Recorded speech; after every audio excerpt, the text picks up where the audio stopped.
guys. This is Wheeler Yuta. This is Jackson Stone's We Are Loved. You Are Loved. Wow, I'm a really bad friend. I just messed up the title. Uh, so I've been putting off this one for a while because I think mental health, like we always talk about, like there's this stigma around it or whatever that we need to get rid of. And that's true, but I also think that there's like a lot of internal pressure that people put on themselves to like not talk about it. I know I did for a long time. It's just kind of how I grew up. Like I've kind of always had issues with mental health. I remember when I was like in high school, I'd always kind of feel different. Like I felt like this overwhelming like sense of dread sometimes. That's kind of how I would consider my depression and anxiety. Like that's how it kind of manifests for me, is like this like sense of dread of what's coming next. And it used to be like what's unknown coming next, or even like what is known coming next, but that's kind of always how it felt for me.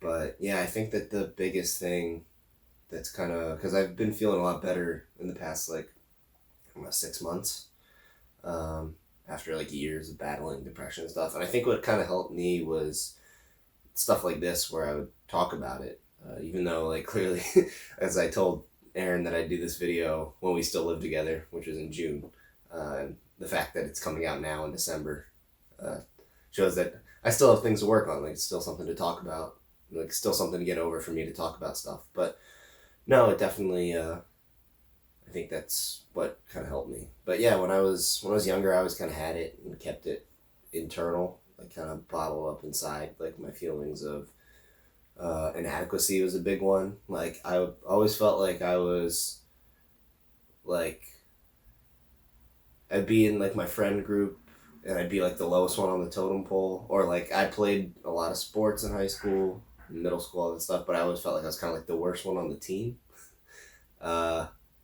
So like those feelings of kind of like inadequacy for all that stuff, I think kind of built into it. But it was really just like talking about these things and realizing like, no, it's not true. Like you're good enough. Like I found what my thing is that I feel like I'm good enough at, and that's pro wrestling. That's always what I wanted to do anyway. So it kind of worked itself out. But yeah, when it came to like talking about it, I never really did until like college. College, when it was all kind of bottling up, getting worse and worse. I eventually went to a therapist at school. I did that for about a year. The way that therapy works at Villanova, like through their student assistance program at the health center, is they try to get you to do 1 year. It's kind of a weird system. They try to get you to do 1 year at their health center, in the counseling center, and then if you feel like you need further help, which pretty much everyone does, then they send you to like an off-campus one. And I wound up kind of graduating before that off-campus one, so it's kind of been something that I need to handle on my own, and I probably still should, but I haven't quite yet. I know it's scary, but being able to go to that therapy and be able to talk some of this stuff out really helped. I had my kind of bouts with different things, trying different things. I was on like Prozac for a while.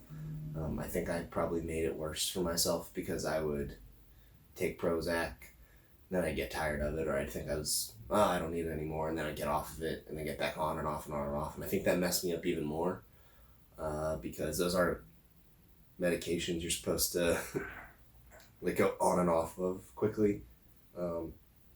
Which I kind of did. So that kind of damaged some things. But really, the thing that helped was like just being open with people about it. Like, I remember being scared to tell my mom about that stuff. Like, even when I went on medication. At first, I was scared to tell her. I remember calling her. I had this prescription in my hand.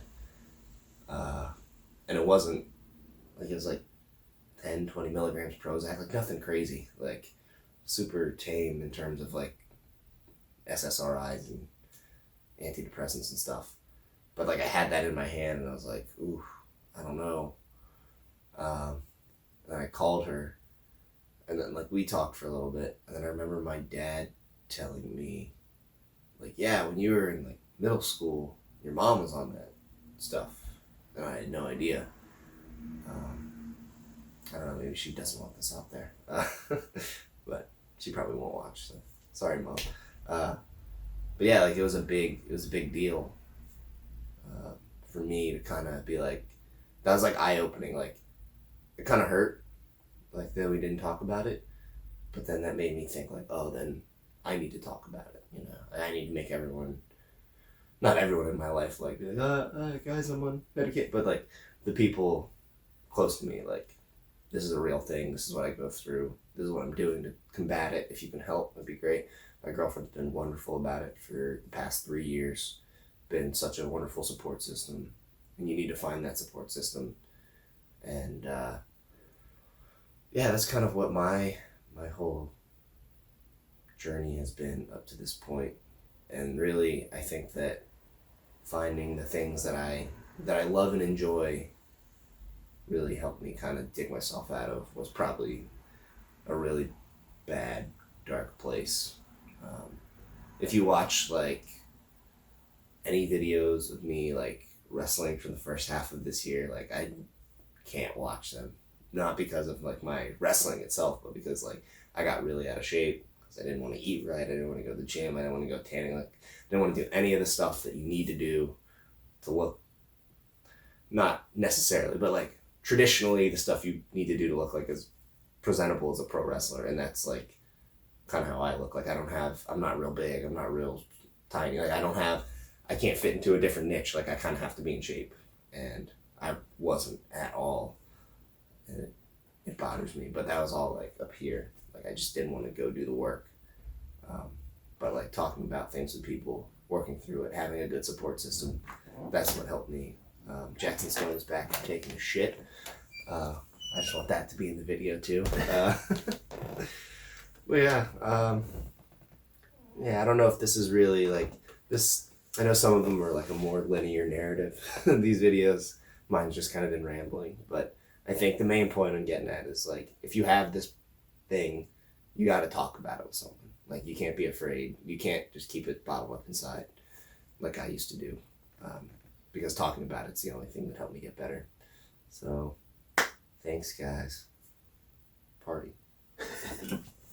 Cheers.